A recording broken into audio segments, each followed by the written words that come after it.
I'm Conan Gasquet with 4 downs on PD football. First up on first down, we take a look at South Florence's super sophomores. You know, South Florence over the past couple years, to draw on the old saying, has really proven that they're the kind of team that doesn't have to rebuild, they just reload each year. They really proved it last year, a team that lost its leading passer, leading rusher, and leading receiver. They still came back, had an outstanding season, won 8 games, made the second round of the playoffs. Now this year, they're doing a pretty similar thing. They have pretty similar personnel losses this year to what they had last year, and yet they're off to a very strong start this year. They're 2-0.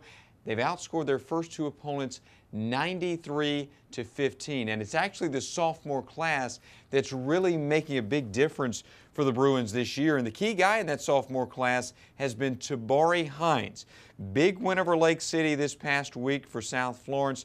Hines returned a punt and a fumble for a touchdown in that win. But as South Florence head coach David Prince says, Hines is just one part of a very talented sophomore class. You know, I can't say enough about our 10th grade class, and that's where most of these kids you're talking about are coming from.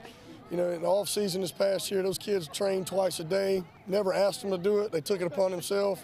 A highly motivated group of kids, you know, very well mannered, and we're just tickled to death to have them. South faces Wilson this coming week. It's our PD game of the week, a battle of new head coaches. Of course, David Prince, the first-year head coach for South Florence, and for Wilson, it's former Tiger player Chad Eady. Second down now, we're talking Lamar versus Timmonsville. Of course, a rivalry in this matchup. Always an interesting matchup, always a lot on the line, but an interesting storyline this year. It's the return of Whirlwinds head coach Bill Tate. Now, Bill Tate is a legend over at Timmonsville. He coached there for 35 years up until 2007. Been on a bit of a hiatus for the past 4 years now. He returned this year to reclaim the head coaching job with the Whirlwinds. Fond memories for Bill Tate at Timmonsville. He won 2 state titles with Timmonsville, as I mentioned, a legendary head coach there with the Whirlwinds.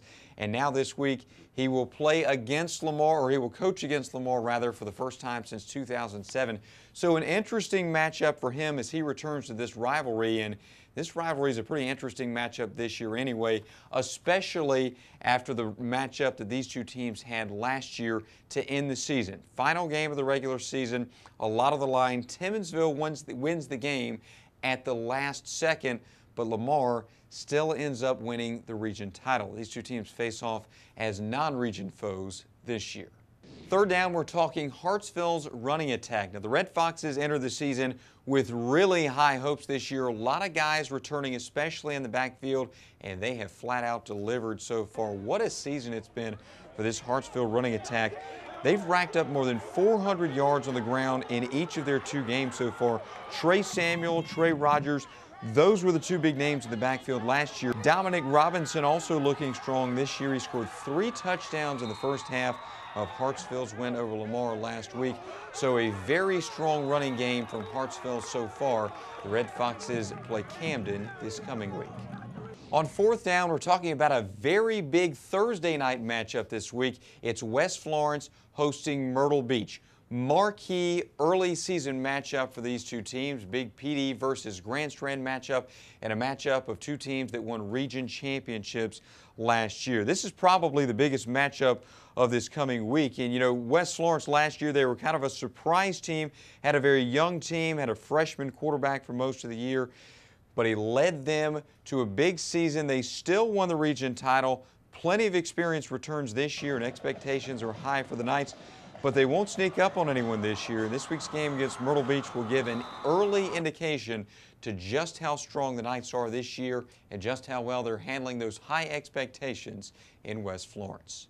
With 4 downs on PD football, I'm Conan Gasquet.